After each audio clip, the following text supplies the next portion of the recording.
Valena Beety joins us. She is Deputy Director of the Academy for Justice and also author of Manifesting Justice, Wrongly Convicted Women Reclaim Their Rights. And in the studio, it's Renee Moore-Smith. Ladies, good morning to both of you. Can you both hear me? Everything okay? Yes. This is called mic check thing. Valena, how are you? I'm great. Thank you. You certainly, and thank you guys both for showing. This is such it's a big story. It's got a lot of moving parts. I'm reading it, and I can't decide one way or the other, and I'm not here to decide, but I want to hear the story. So I want you guys to kind of take us along on this one, and I do have some questions. But first of all, just any update, Valena, where we are today with this one and the story of Tasha Shelby. Sure. So we are in court, in federal court in the Southern District of Mississippi down on the coast. Mm-hmm. So we have a petition before a judge, but this could all change at any moment. The Attorney General could decide to commute her sentence. D.A. Parker on the coast in Harrison County could commute her sentence. And we've also filed a clemency petition to the governor who could grant her pardon or commute her to be eligible for parole and make it a decision for the parole board. Renee, have you visited with her recently? I see her occasionally. I first met her when I began my volunteer work 3 years ago. She was my Uber driver, and she shuttled me back and forth to my class on a golf cart. And it was just one of those chance encounters. And she just didn't look like she belonged to me. All right, I need you to get a little bit closer to the microphone. Just manhandle it and just pull it to you some, if you don't mind. There we go. I can hear you a lot. But there we go. Okay. Thank you, ma'am. Mm-hmm. I'm wondering, first of all, Valena, for the people who don't know the story, just kind of recap it and take it from where I left it to where they were headed to the hospital. I think what happened was he was stopped by a police officer for speeding. The police officer heard him say that he had a child in there. The police officer tried to give the child CPR. They went to the hospital. Take it from there. Multiple people tried to revive this child and did CPR on this child. And little Brian had a seizure. He fell out of his bed, and he couldn't breathe. He already had asthma, but he couldn't breathe. He couldn't get oxygen. So, again, multiple people are trying to revive this child. Took him to the hospital, and he couldn't be revived. And this was this 2.5-year-old child who tragically had these health conditions. But the prosecutors and the doctors thought that this child died from shaken baby syndrome, which wouldn't have been unusual for them to jump to that conclusion at the time. But now, 25 years later, this child tragically died in 1997. 25 years later, we know more about shaken baby syndrome.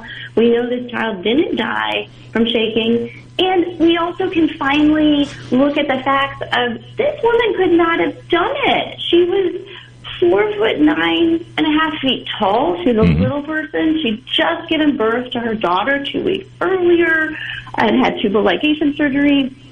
This was simply not a baby. This child was 3 feet tall, over half her size, was 33 pounds, and he just didn't die from this. And it's not just us saying this. The doctor who testified against her at trial changed his opinion and now believes she didn't do this. The child wasn't killed, and he even changed the death certificate, which would be a criminal offense for him to falsify it. Did in one of the stories that I read, Renee, was the fact that the child had been being treated for seizures. Then another one that I read said they had an appointment that was scheduled, I think the next day or a couple of days in advance before he died, for a doctor's appointment to look into those seizures. Which was it? Had he been diagnosed with those seizures yet or not? Paul, I can't answer that. Renee, Valena, do you know? I can jump in here, So they had taken him to the doctor, and a lot of family members, not only said this, but testified at her trial, that they had seen him having these petit mal seizures. And they took him to the pediatrician, and he had an appointment for a week later and he just never made it to the appointment with the neurologist. So how did he get those bruises? Because when you look at some of the testimony and some of the official transcript here, I mean, the guy was, the young fellow, 2.5 years old, he had some pretty good bruises on him, and he supposedly fell out of bed. The bed was no more than 10 or 15 inches up off the floor.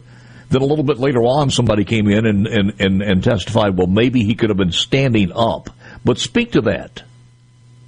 I am so glad you asked about this, because photos were shown to the jury of what looked like bruises and were these large birthmarks known as Mongolian spots. And if you look at that and you're like, wow, that really looks like a bad bruise, but it wasn't. They were birthmarks.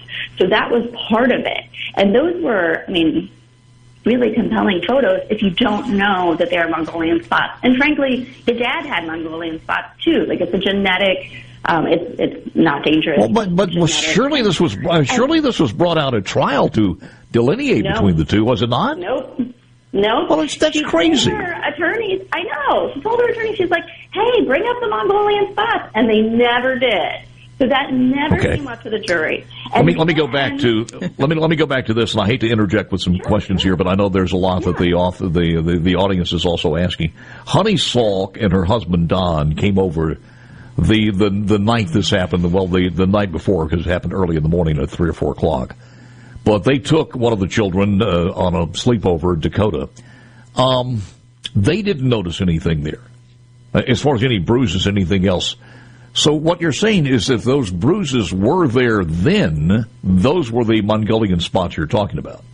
And the parents or the grandparents wouldn't have thought anything about it. Right. No, Correct. Of course not. Okay. I will say the child did fall out of the bed, and the father, in rushing the child to get to the car, hit the child's head on the car door. So there are like 2 bruises on the head, on the front and back, that make sense for that. But the others are, these alleged bruises on the body are these birthmarks. Was she offered a plea deal?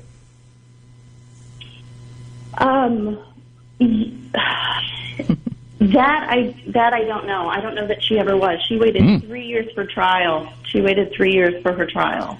Did she offer a polygraph, or was asked to take a polygraph?